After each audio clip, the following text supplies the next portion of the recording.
Jesús, el CEDI, en su programa de espiritualidad Maestro ECA, organizó este año 2019 un ciclo de conversatorios sobre una relectura espiritual del Jesús del Evangelio y de la Buena Nueva.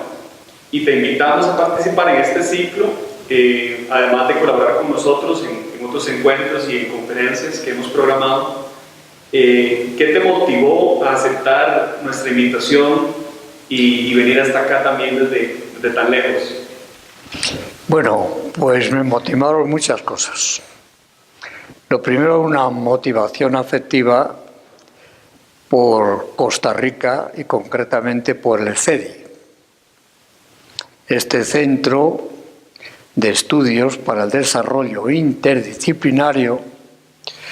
Pues siempre para mí ha sido algo muy querido y creo que es algo fundamental, pues para ayudar al pueblo de Costa Rica a ir creciendo en humanidad. En este sentido ha habido una motivación afectiva.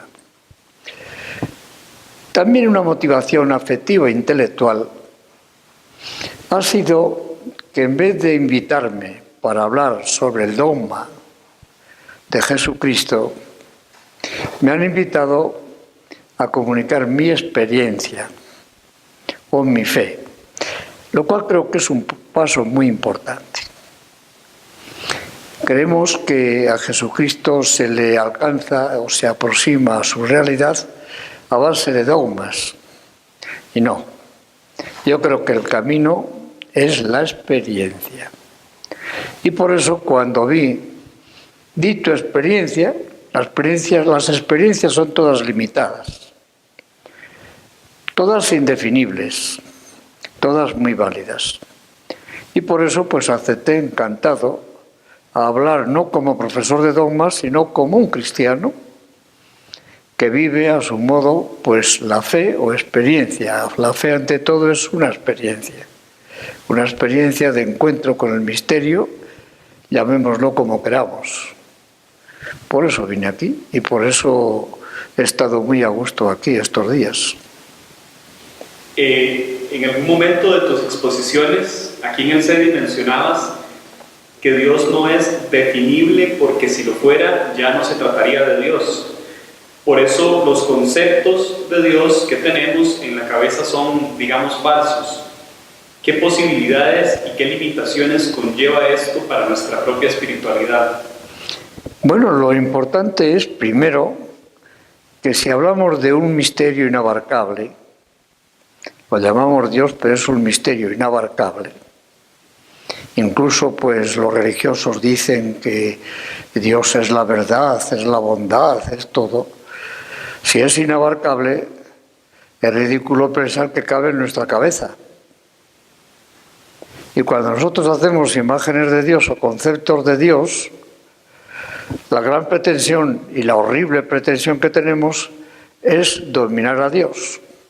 Nos creamos un Dios a nuestra imagen y semejanza y luego nos pasamos toda la vida arrodillados ante ese Dios que hemos creado nosotros. Si Dios es una realidad, a mí me gusta hablar mucho de una presencia de amor en la cual todos existimos, todos los seres humanos y la creación entera, pues lo que tenemos que decir es que a Dios solamente se le conoce por experiencia de un encuentro con el misterio que es inabarcable. Por lo cual, yo creo que la gran función que tenemos que hacer siempre es matar a nuestros dioses. Matar a esos dioses que continuamente nos vamos fabricando en la cabeza y que con frecuencia deforman nuestra vida, hasta llegar a pensar que en nuestra vida lo más importante es el sacrificio, porque esa divinidad que tenemos nosotros en la cabeza pues se aplaca con los sacrificios que le ofrezcamos. Y no lo digo yo, cuidado, esto ya lo dice el Concilio Vaticano II. Ante el ateísmo y la increencia y la indiferencia, dice, no tenemos pequeña culpa los mismos cristianos que con nuestra conducta religiosa, moral y social, más que hablar del verdadero Dios, hemos ocultado el genuino rostro de Dios y de la religión. Yo creo que Jesús de Nazaret no definió a Dios, únicamente vivió la experiencia de Dios de modo único, se abrió totalmente a esa experiencia y realmente ser cristiano significa participar en la experiencia de Jesús. Yo creo que esto es importantísimo porque facilísimamente montamos una religión de acuerdo con el Dios que cada uno nos fabricamos. Sobre esto mismo que estás mencionando, esta cuestión de fabricar dioses que vienen siendo falsos, ¿qué se puede decir como una práctica para trascender esa condición? ¿Cuál podría ser una práctica? Bueno, primero como cristianos tenemos que aceptar que a Dios nadie le ha visto. Y si alguno o alguna la ha visto, le llevamos al manicomio. A Dios nadie la ha visto, lo dice San Juan. Nosotros creemos que en la conducta histórica de Jesús de Nazaret se ha revelado cómo es y cómo actúa Dios. Y es amor que actúa amando. En Él existimos, nos movemos y actuamos. Si partimos de ahí, toda nuestra espiritualidad ha de consistir precisamente en liberarnos de los ídolos o falsos absolutos que nos atan.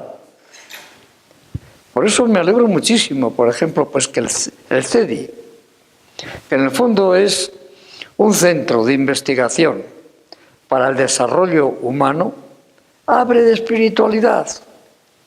¿Por qué?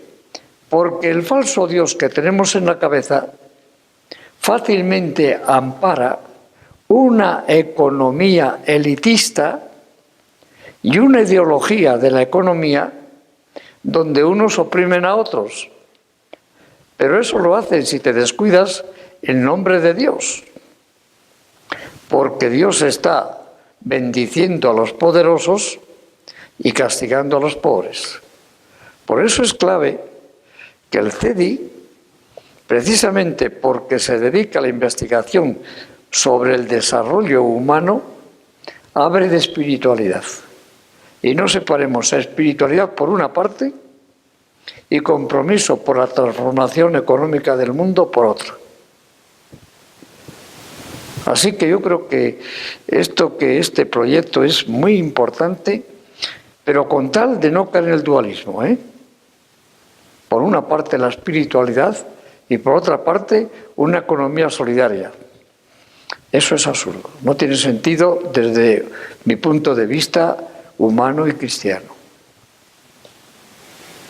También aquí, cuando nos acompañaste en el taller, te referiste a la fe como una experiencia. ¿Qué sucede con las propuestas que asocian la fe, digamos, con un dogma? Yo creo que esto es también de suma importancia. Normalmente creemos que la fe es aceptar verdades que no hemos visto por la autoridad del que nos las propone. Y hacemos una serie de personas que se someten a otros que saben. Y como saben estos, pues yo lo creo. Eso no es fe. Eso son creencias. La fe es apertura a una revelación de Dios, pero que no cae del cielo.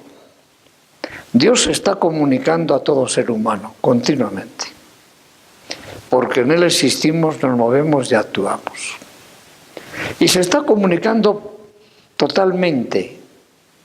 La apertura del ser humano a esta presencia de amor que se da, eso es la fe. Es una experiencia. Esta experiencia es lo único y lo fundamental de la vida espiritual cristiana.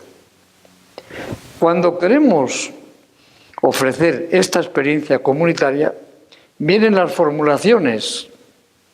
Pero las formulaciones, incluso dogmáticas, son aproximación a la fe que están viviendo los cristianos, que no se puede definir. Cuando reducimos el cristianismo a unas formulaciones y la fe a la aceptación de las mismas, nos estamos equivocando totalmente. porque ante todo y sobre todo la comunidad cristiana es la comunidad que vive la experiencia de Dios revelada en Jesucristo. Esto para mí es fundamental hoy, porque fácilmente reducimos la fe cristiana a la aceptación de unas verdades por la autoridad de quienes nos las dicen. Sobre esta misma línea de lo que nos estás compartiendo, se podría decir entonces que cada proceso es un camino de fe como experiencia. Pues sí, yo creo que cada proceso humano es un camino de fe.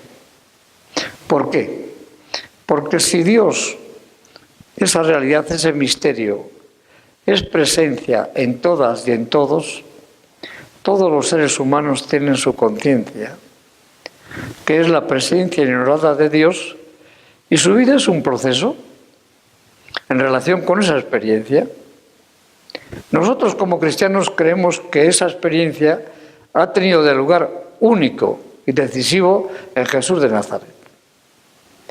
Pero realmente creemos también que Jesús de Nazaret es palabra que ilumina a todo ser humano.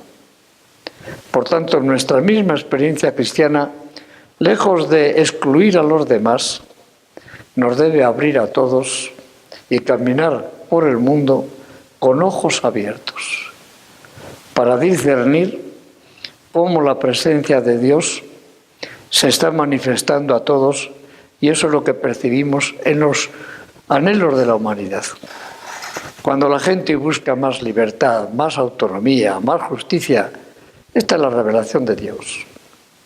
Y como cristianos tenemos que abrirnos a eso y descubrir ahí la llamada del Espíritu para actualizar y vivir nuestra fe cristiana. Entonces, esta experiencia, ¿verdad?, que nos permite una revelación de Dios, sería un camino, digamos, de sentir alternativo a nuestra racionalización de lo que es Dios. Sí, pero cuidado, no en contra de nuestra racionalidad. En realidad, la presencia de Dios en todo y en todos se manifiesta también en el progreso de la razón. Lo que tenemos que caer en la cuenta no es que Dios esté fuera para competir con la razón, sino que Dios está dentro del ser humano, precisamente impulsando para que el ser humano se realice humanamente. Y en este sentido hay que interpretar el progreso y hay que interpretar la razón. Recuerdo la obra de teatro Galileo de Brecht, donde creo que es un monje, uno le pregunta: y ahora, cuando has cambiado esta cosmología, ¿dónde ponemos a Dios? ¿En qué lugar le situamos ahora? Y contesta Galileo: o está dentro de nosotros o en ningún sitio. Por tanto, este enfoque hay que entenderlo de que la racionalidad es la expresión de la presencia de Dios en nosotros. La racionalización, tal como lo pregunta usted, es el intento de querer ser nosotros Dios. Y ahí está la gran equivocación. Bueno, yo seguiría hablando aquí mucho rato, pero me parece que no está bien por los mismos videntes o oyentes. ¿Alguna pregunta más? Muchas gracias, Jesús, y valoramos muchísimo tu compañía. Bueno, ya saben que yo estoy unido al CEDI, que les animo, como estoy unido a este querido pueblo de Costa Rica, que veo que está creciendo cada día más, y tenemos que ayudarnos todos mutuamente unos a otros. Y en un mundo de globalización tenemos que dejarnos ayudar también por los de otros países y ser nosotros solidarios con los demás. Gracias. Gracias a usted.